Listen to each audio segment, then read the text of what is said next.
Bismillahirrahmanirrahim. Dear students, Assalamu alaikum. Welcome to a new lecture. So far, we have covered 3 lectures.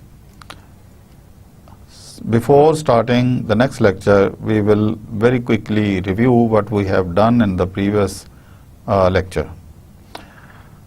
As you know, this lecture series is in terms of learning management system with the course code of CSC 350, and this lecture series is coming from the ComSat Institute of Information Technology, Virtual Campus, Islamabad. Dear students, very quickly reviewing what we have done so far. In the earlier lecture, we discussed the boundaries of LMS, what is learning and what is management and what is the system, and how these 3 terms are interlinked in this course.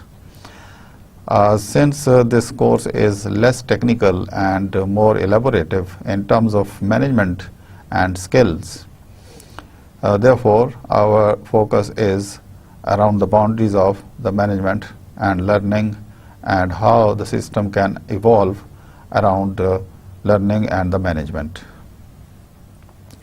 Generally, the students of computer sciences are less equipped, and sometimes they are not equipped with the management skills.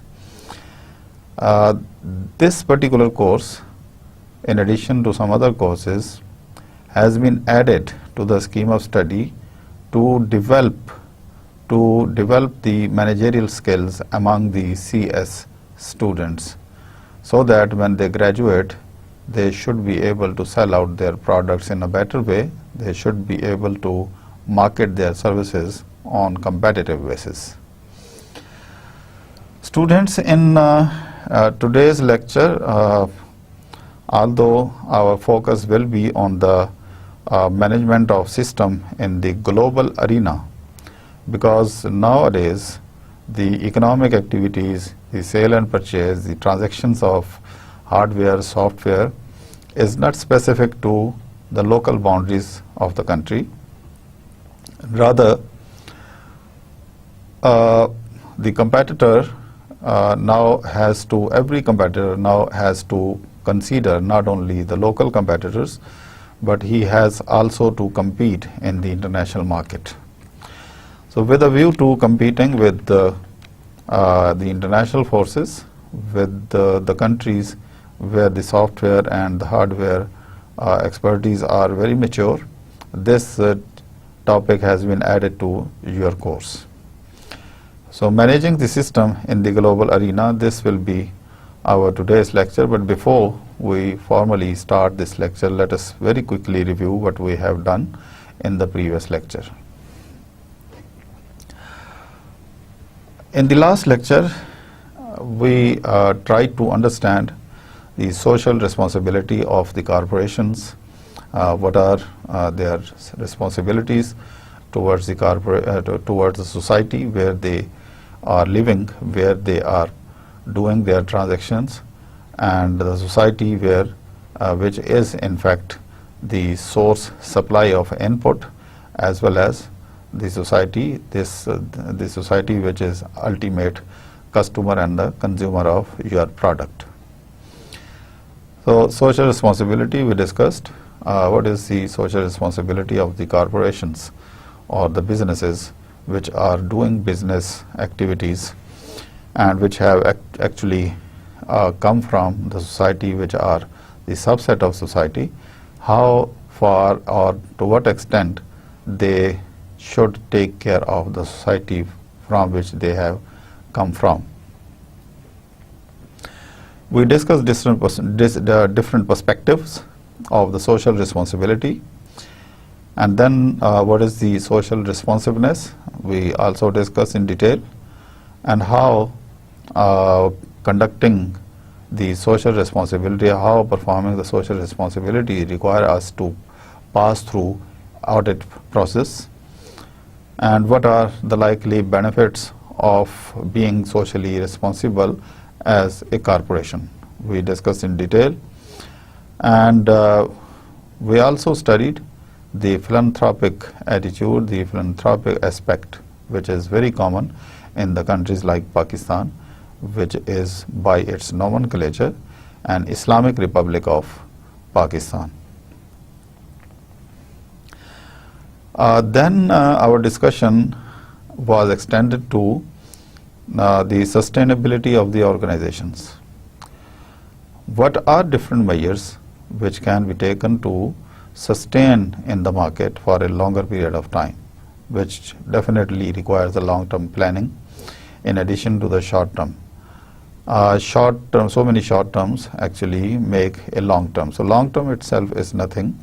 When we talk about the sustainability, it is in fact learning from the past and improving and overcoming, improving ourselves, our economic activities, the business activities, improving our products, and then continuing the process towards growth. And this growth, continuous growth, in fact, not only continuous growth, but in addition to the continuous growth, the continuous improvement in the technology and the techniques of production actually leads organization towards sustainability. So sustainability is essential. In management sciences, when we talk about business, so business is not short-term entity. Business is always long-term entity. Business is created and business activities are launched to sustain for a longer period of time. Business should not end in a short period of time. Now, for the long-term growth of the business, it is essential that the profit level should continuously increase. Number two, the business should understand the changing needs and the requirements of the consumers. Because any business which does not take care of the changing needs or ever new arising needs and the requirements of the consumer, if they are not understood by the businesses, the business cannot sustain for a longer period of time. Then we moved on to the appreciation of the role played by the ethics in the management, how ethical values are important at the workplace, the place where so many scientists, so many workers, so many hardware, software experts are working together, and they have come from different belief, different religious background, different ethnic groups. But once they are at their profession, at the workplace, they are simply part of the team working in the organization and nothing else. So apart from their affiliations, apart from their belief, people have to have good relationship at the workplace. This is a brief summary of what we have done in the last lecture. So students, now coming to the new lecture, the managing system in the global arena. The term arena has been intentionally used in this lecture. This is the place where we have to fight, where a business has to fight. Now, fighting is not with the weapons or the tools. It is not a war. Rather, it is a sort of competition. So it is not sort of rivalry. It is basically it includes the market where people with different background but with better quality products enter the market, and they try to supersede their competitors. They try to drive out their competitors, and this way they try to capture maximum possible share of the international market. So global arena is in fact the concept of global market, where the businesses has to enter ultimately. As I mentioned earlier, business is now not specific to the local boundaries, because if the businesses should be kept bounded towards the local limits and the local regions, then perhaps the businesses will not be able to grow beyond certain limit. In a nation, in a region, there is particular population, and certain proportion of this population is only the target of the local businesses, which is not sufficient. Although even some of the businesses, small businesses, sustain for a longer period of time while not going beyond their local boundaries, but in order to be multinational, in order to become international, or in order to expand our businesses further, we have to have our units, production units, our outlets out of the country. Well, this is a brief introduction of the title of today's lecture. Very quickly, the topics of discussion for today's lecture include: number one, understanding international management. What is international management? What does that mean? International management means when we are going international, when we are crossing our boundaries, what managerial skills we should develop in order to be in the international market as a successful business. So what are the management requirements when we are entering the international market? Then at the second stage, we'll discuss categorizing organizations by level of international involvement. To what extent we will involve ourselves in the international market? The only supplier as a wholesaler, or the development of local vendors, the development of market outlets in the international markets, or whether we should be, as a business, we should establish our local production units in the foreign countries. This has to be decided by the management in the local software or the hardware manufacturers. Then at the third stage, we will move on to the discussion of constituting a multinational corporation. What are the requirements when we go multinational, when our production units are established in more than one country. Number four, information about those who work in the international corporations. What type of information is to be maintained, what type of information is needed to be collected in order to go multinational, in order to be in the international market, or in order to be globalized. Then number five, relating management functions to the multinational corporations. So how the management can interrelate a local function with the international level functions. Then transnational organizations. When the businesses go across the nations, across different national boundaries, then what is the concept of that type of business in terms of transnational organizations? Then in the end, we will discuss some issues which impact management in the international system, because when there are some blessings, some benefits, some advantages associated with any activity, there are certain limitations to be faced while enjoying the benefits of that activity.